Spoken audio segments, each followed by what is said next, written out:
Ready? Start. Mr. Deputy Chairman, I give my support to the bill.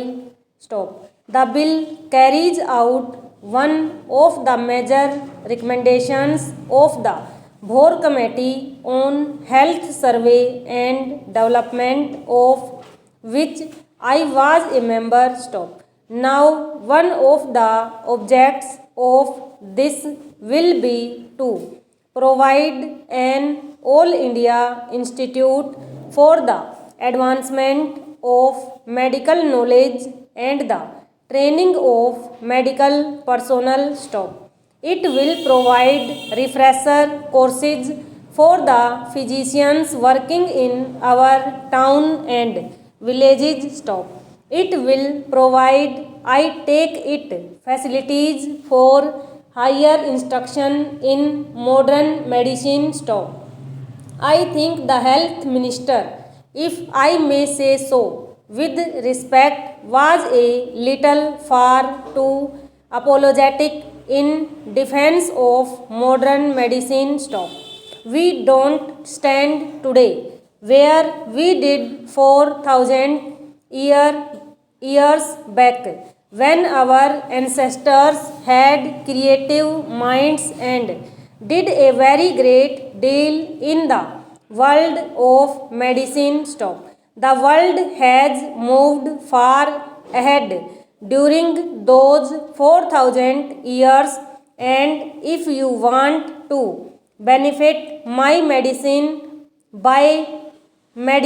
or by the facilities which medical science offers, you must be prepared to go to doctors who have knowledge of psychology, bacteriology, pathology, and who can perform the various tests which are necessary in order to diagnose disease. Stop.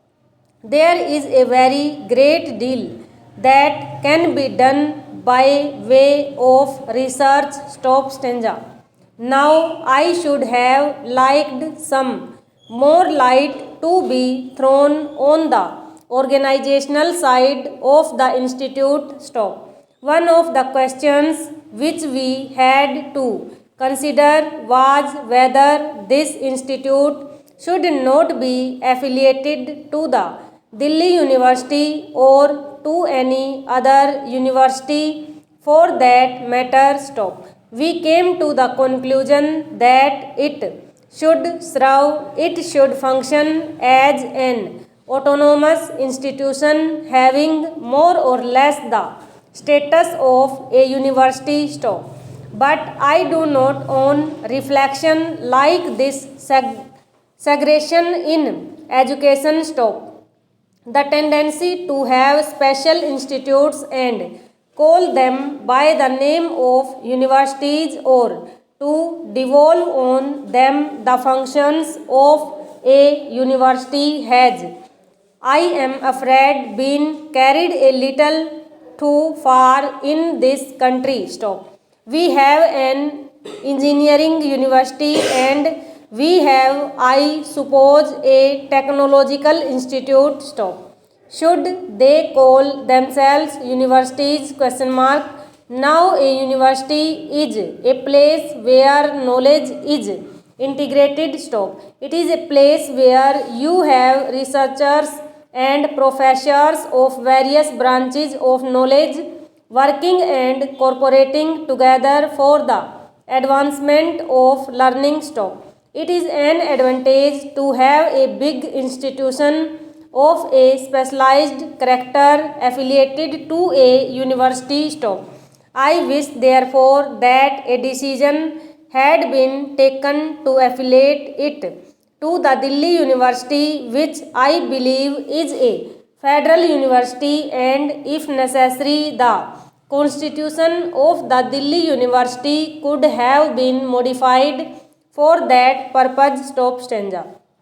Another thing that I would like to say is this. Stop. I have gone through the bill and I find that far too much has been left to be filled up by the rules to be made by the executive government. Stop. Now, by merely reading the bill, I can have no idea as to how the institute will actually function and what the measure of internal autonomy will be that the institute will possess. Stop. In a note which I had the honor of appending to the report of the Board Committee, we emphasized that the institution must not be allowed to develop in such a manner as to become a place for mutual admiration. Stop. We wanted therefore provisions to be specifically made in the Constitution for an external element on the academic bodies of the institution. Stop stanza. Now I think that the institute will have 4 representatives of the medical faculties of Indian universities to be nominated by the central government in the manner prescribed by rules. Stop. But the institute is not a medical faculty. Stop. The institute will have a governing body and there will be many other bodies which will work as part of the institute. Stop. What I have in mind is that on the academic bodies which will frame the curricula and which will be responsible for the conduct of examination and for prescribing all the standards, there should be representation of an expert character provided in the Constitution itself. Stop. I should like, Mr. Deputy Chairman, the position to be clarified in this report by the Health Minister. Stop. What is the intention of the government in regard to this matter? Question mark. How do they propose to constitute the bodies which will be responsible for the framing of the curricula, for prescribing the courses and for the laying down of academic standards, and how do they purpose to maintain a liaison between this institute and various medical bodies in the country? Question mark.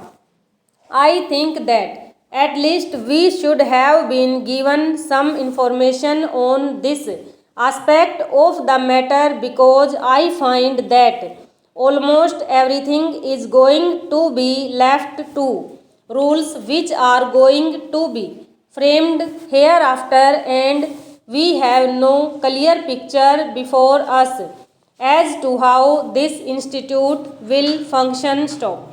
That it is desirable to have this institute will be admitted. Stop.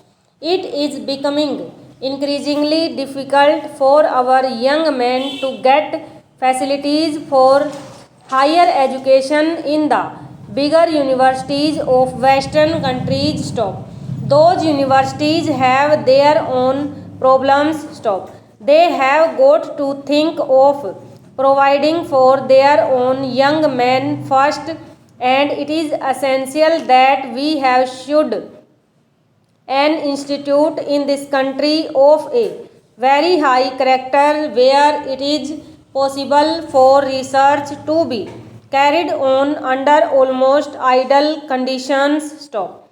We do not want to lag behind in the race for knowledge in the modern world so far as knowledge and research are concerned. Stop. While we have produced eminent physicians and while we have produced good practicing surgeons, it is a matter for regret that our output so far as medical research is concerned is poor. Stop. There are some people who have researched to their credit that one reason for the lack of output in research is that the abler physicians in our medical institutions are allowed private work. Stop. They devote too much time to private practice. Stop. I have known professors of pathology and anatomy. Stop. Over.